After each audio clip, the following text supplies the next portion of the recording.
This is Mark and Charity's Coffee Podcast. Mark and Charity Coffee Podcast into March 31st. My son turns 30 tomorrow, April Fool's. How does that feel? Just add it all up. Hey, I just turned 60. Hey, I got no kids in my 20s anymore. Don't even have grandchildren yet, though, but never know.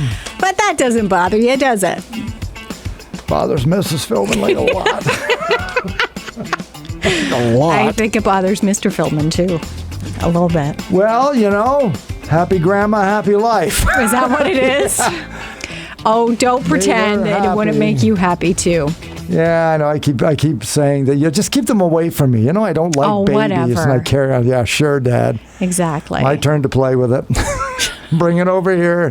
Where's Dad? He's got the toddler up in a tree. We're sitting up in a tree, and I'm showing them birds. You've got the baby Bjorn on front, and you're climbing a tree. Like, Dad, really? Yep. Off we go. You'll have time. Relax. Sitting at the hockey game, and then that's offside. That's what happened. Yeah. Explaining in the carrier. Yeah. Okay, Grandpa. Thanks. So anyway, that's what's going on today. Final day of March. On the show this morning, we talked about everybody's most annoying sound. Yes. That study came out that science says it is actually, is it a phobia or just a condition? It's a condition. One in, what did I say? One in five. 20% of people may suffer from misophonia, which is a condition that minor noises such as chewing and breathing.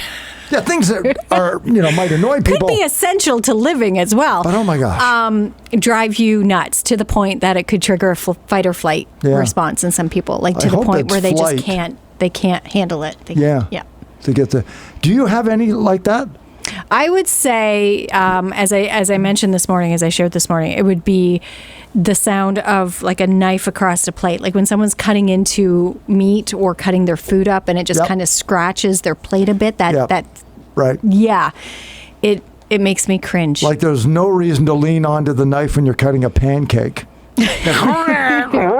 Exactly. But someone mentioned ice skates, skates on ice. Yeah. And I'd forgotten that does too. Like when a skate cuts into the ice. I think that's a cool sound. It is. It can sound cool. But to some people, it's But continuing, like a continuous, that sound continuously does bother me too. The only one I had as a child that I'll say I've outgrown, ? Okay. But I'm very aware of it when I was a child, was the sound that the trimmers made getting a haircut when it would get around my ear. Ooh. And I would constantly twitch. And it wasn't ticklish. It was just like, like that buzzing Was it the sound or the feeling? No, it's the buzzing. It never bothered me on my head or my neck. But as soon as you get closer, and then like that buzzing sound in my ear, for whatever reason, and I would just be dancing in the chair. And my dad would be like, Mark Thomas. Surprised you have an ear. Stop it. Yeah, right. But they would know that. And it would be like, here we go. And I'm sorry right now. Because you would tense up. And that's exactly, you physically, you have a physical reaction to it. And they would say, are you okay? It's like just that sound in my ear. And I know when I was in my teens, young 20s, like married, moving, I would tell people when they cut my hair, I'm sorry if I twitch. There's just something about that sound that just makes me, and I think I'm over it now. But I'm conscious of it every time I get a haircut, that I wonder if that'll bother me today. Waiting for it. And it doesn't anymore. It doesn't make me do it. But that was the only other one. Then the one that Pee Wee Herman made fun of in the movie that you Which liked. I find so fun because I brought that scene to your attention because I think it's one of the funniest things in film. It's so ridiculous and so stupid. It is the simplest thing in the world, and yet I nearly peed my pants laughing at it. I can't help but kill myself laughing. And he's doing and we don't have any balloons in here, but when you let the air out of a balloon, I made you sit through that video. I'm like, you have to see this. This is the funny, and you never said that it bothered you like that. I didn't realize it bothered me until I watched that scene. Are you sure it's just not the scene that bothers you? Yeah, maybe. But that high pitch kind of... And he goes on for like 2.5 minutes of letting the air out of this balloon. It is amazing. At least goes on what's the word I'm looking for? Cinematography? Cinematographic cinematography. It's magic.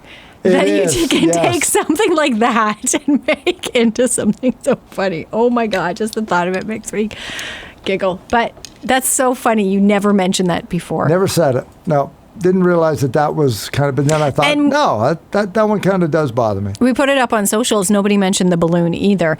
The chewing, making noises with your mouth was it was the most popular one. That's the one that annoys people the most. Yeah, Chewing, making anything- sounds with your mouth. So eating with your mouth open, chewing. Someone said jaw clicking.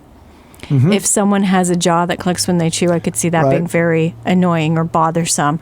The fork across the plate for me was also mentioned, as was scraping the bottom of a bowl, which I found funny because you mentioned that too about your family, and they're Yeah. like, just let it go. Yeah.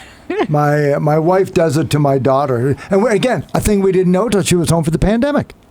Kath has breakfast all the time. Steph's grown, living on her own, then comes home.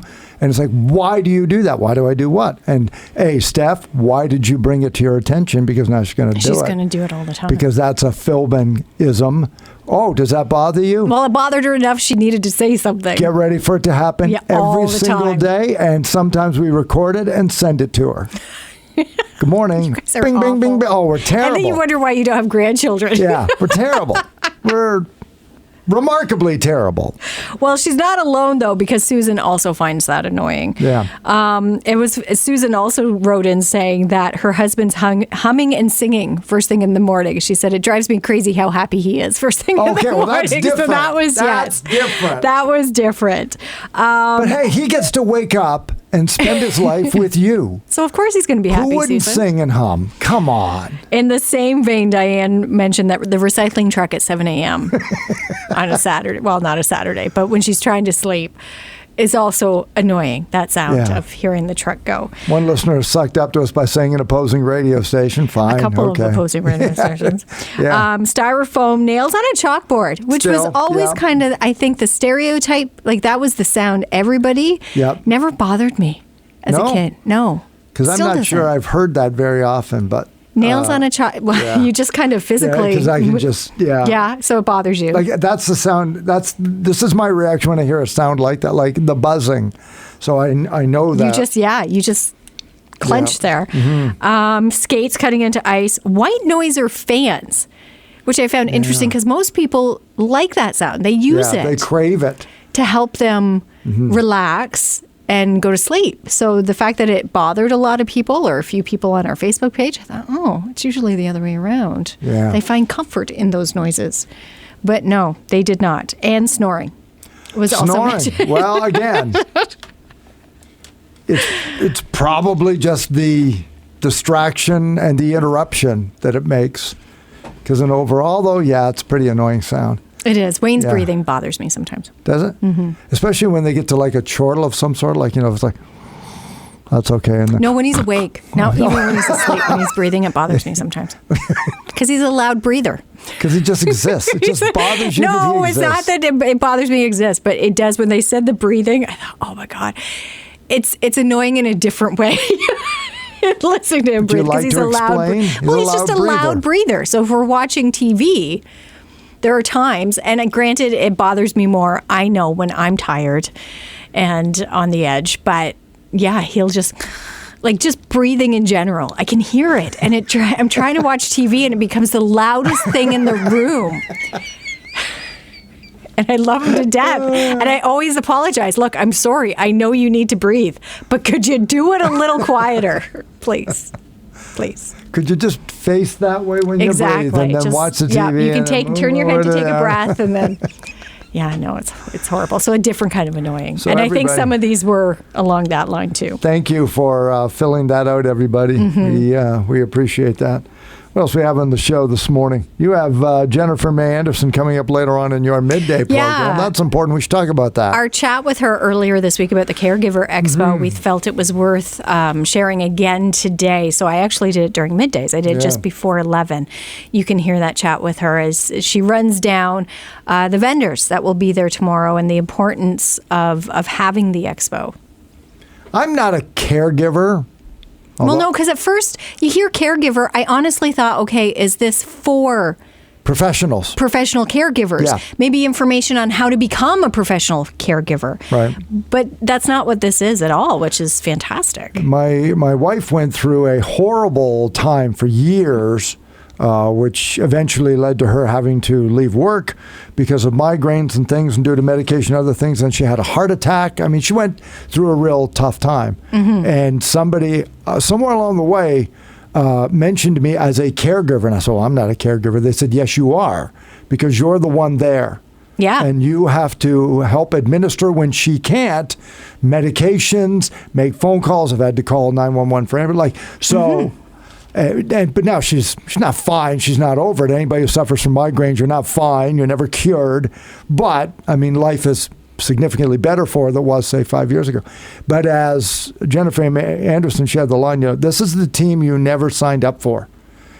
So, the club that you're now a member of. It's like nobody, I'm not trained for this. No, you're not, but you love your partner or you love your kids or whatever it is that now finds you in a caregiving. Where do you go for help? That's what tomorrow's all about. Yeah, it's for resources and support to learn more about what's available to you, where it can help, including real estate agents, because they have sessions throughout the day too, in I think hour and a half intervals, just some information thrown at you all at once, including a realtor that will be there. And that was one thing that really caught me when we were talking to her, because that conversation with your parents or partner or loved one talking about, okay, we can't stay here anymore, or maybe it's time to think about moving, or either closer to care or downsizing, or whatever the case may be. How do you go about that? What are the steps needed to be taken?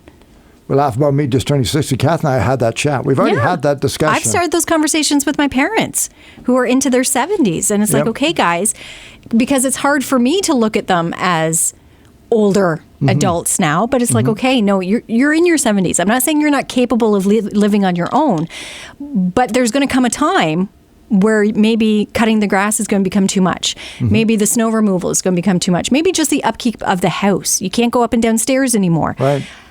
You don't have to move tomorrow, but it might be time to maybe get that ball rolling, because as we know too, with housing, it can be a bit of a wait before you get in there, which could be a bonus. Right. So let's look at some options for you, and let's do it now while you can make those decisions for yourself, as opposed to. And that's what that whole expo is all about. Exactly. And if for no other reason that you could go and see a room full of other people in the same boat who have a lot of the same concerns. Some of them, of course, are very unique for the situation, but if you think you're alone in this, go to that tomorrow. It's free. If you get there early enough, you're going to get lunch.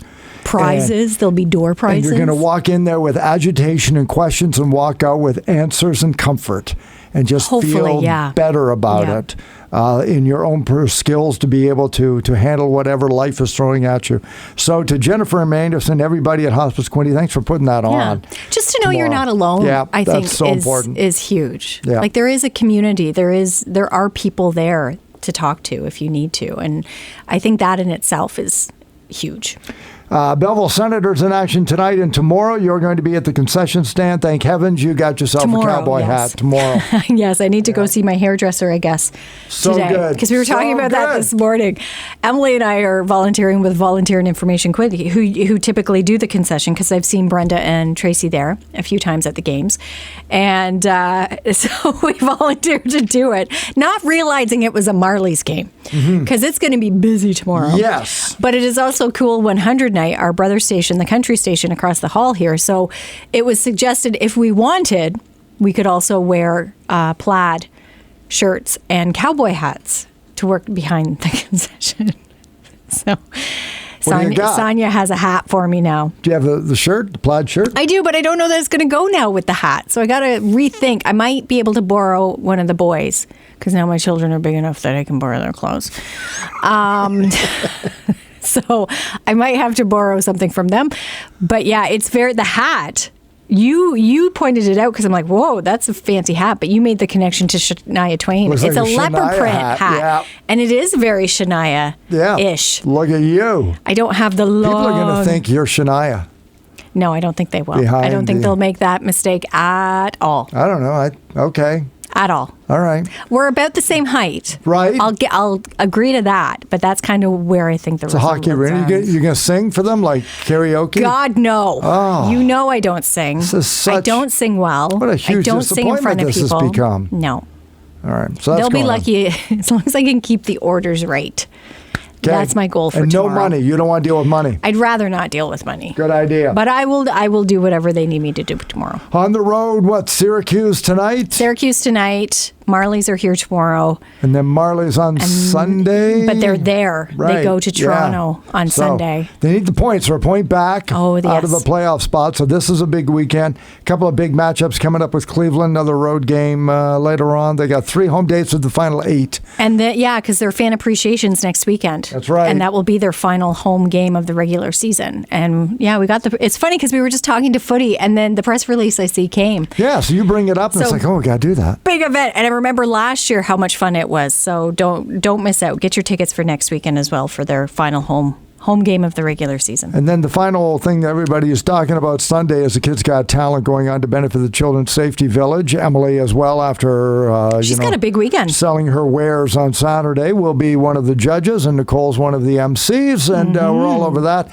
raising money for the Children's Safety Village. 20 young people in various talents putting on a show professionally done by the Empire Theater. What a show that will be, and what an opportunity for these kids. They love it. 4th season, of course, a moneymaker for the Children's Safety Village. This is their biggest fundraiser of the year. So in order to keep it running, they're turning the spotlight on the kids and letting them perform on Sunday. Last we heard, it was about 80% sold, but you can still choose your seat. And if you want, if there are any still available, Quinte Gardens has put together a VIP for just $30. So you get your spot, and then you get like charcuteries and snacks and stuff. Yeah, they got a whole lounge set up. Right. It's amazing. $30. You'd pay that to park and see anything in Toronto. This money stays locally to help the kids, and you're watching kids in your own neighborhood who are pretty amazing, doing cool stuff. So that's going on Sunday. What an incredible weekend this is. If you're just listening, no matter where you are, this is what happens every weekend in the Quinte region from now until about Thanksgiving. Every weekend has a half dozen huge events. Oh my gosh, and we're off and running. From now until the fall. It quiets a little bit around the holidays, but pretty well every weekend you're guaranteed something, if not several things to do every weekend. It's fantastic. And let's not forget, too, tomorrow's April Fool's Day. April Fool's, oh my gosh. And I said that during middays as well. We won't be on the air, but do wake up with a bit of caution tomorrow. That's right. Because there will be pranksters. Watch social media, and after the indictment of Donald Trump today, you'll think anything you read is fake. It might not be. For the most part, you can trust a lot of stuff you hear on our radio. Don't trust anything anybody texts you tomorrow. Don't trust any of that stuff. My favorite, you mentioned about how you tell every year the story when Andrew was born. Yeah. The last few years, it's been the April Fool's prank that my mom pulled on the kids. We were home, so it was 2020. It must have been 2020, and so it's only a few years old. But she called and said, "You guys, did you see the skunk out in your yard?" And they went running out on our front deck, and it took them a solid 3-4 minutes before Nathan turned around and looked at me. He's like, "Wait a minute, how does Grandma know what's in our front yard?" It was awesome. So expect phone calls and texts, and just be wary of them when they come in. We have a very bad reputation around here because I've come up with some pretty diabolical I would say you have more of the reputation than I do. There was a hole in the Yardman Arena when the Belleville Bulls were in the middle of a playoff run, and they were going to have to find a location for the game, and that apparently cost them tickets. Oops. Well, and there was a renaming of a bridge too. I learned from Andy. Then there was the bridge. That's the Veterans Memorial Bridge that crosses over the Moira from Adams Street to the Bell Boulevard extension. Was going to be called the Andy Forgie Bridge. Andy Forgie, of course, has the same initials as April Fool's. That's what we loved about it. And, of course, Andy was just great. And we ran it as a lead story all morning. And about 8:15, the phone started ringing. It was like, look, I'm not saying he's not a nice guy. And he hasn't done great. And we taped all of that. And he hasn't done great things for our community because he has. But, boy, I don't know. That bridge, right? And we must have gotten maybe half a dozen of those. And then we had Andy on about half an hour later, off the hook. And then the people who phoned in that said, "Oh my God, I feel like such a jerk now for calling." Yeah. So anyway, that was good. And we still hear about Carly Rae Jepsen. Yeah, Carly Rae Jepsen. That one I was involved in, which was pretty minor compared to those 2 years ago. But enough that people still... We played Call Me Maybe comments exclusively for the entire 7 o'clock hour. And we didn't let on. 8 times. Sold it every time. What a great song. When was the last time we heard that one? But my favorite without a doubt, was when Marianne Sills was mayor. Okay. Was she mayor? Or maybe it was just before she was mayor. It was about that time. It was a long time ago. And I cooked up the story that the city was going to demolish the clock tower at City Hall so they could put up a digital one. And it would be a digital clock that would show both temperature in Celsius and Fahrenheit along with the time for the American visitors. And it was going to cost, and I don't know, it was like going to be $4 million. But to help offset the cost, you could buy part of the rubble for $50 a piece. I mean, I had this whole thing. And so I pitched it to either Councillor Marianne Sills, or maybe she was mayor at that time. And she's like, "When can I record it?" Because, you would need something. Yeah. That's the key thing you need with a good. You need someone to back it up. You got to have an ally. So, someone believable. So she sold it, and the reaction was like outrage at how they're going to waste the money. And then we let everybody off the hook. And took a couple of days to die down. Was it in the newscast that morning too? For sure. Okay. We talked about it. So it took a couple of days to die down. Ready? Middle of April, I open up the county press, and there's a letter to the editor on the idiocy of Belleville City Council, and they just raked them over the coals for wanting to knock down the clock. Somebody was so irate that they put it in a newspaper, and the newspaper didn't know it was an April Fool's joke and ran it. They didn't follow up to see? Nope. They just, okay, wow. Yeah, and they had like, P.S., who would pay $50 for the rubble? I mean, it was just this irate letter 2 weeks after. I had that up on a bulletin board for years. It's one of the greatest pranks. And to the point where now the owner is like, "You're not doing anything like really prankish this year." No, all right, that's fine. I won't. Did you let John in on it when you did it? No, I don't think I did. You just did it? I think I just did it. I didn't really realize. Well, who expects it to? Because you let people in when you do one. It's so funny that somebody is so mad. But that's the thing. You do let people in on it. By the end of the show, you don't carry it on. Like as a morning show, by 9, it's like, "Okay, everybody, bum, bum, bum." Like, it's April Fool's. Thanks for playing along. So this person didn't listen to the end. Didn't talk to anybody about it. Well, and sat with it for 2 weeks. As I would think too, as a newspaper or a publisher, you would of a publication that's newsworthy, you would get these letters and not just publish them willy-nilly. Like, yes, they're opinion pieces and they're just letters, but seeing that, you would be like, "Wait a minute. I don't remember doing a story on them doing that."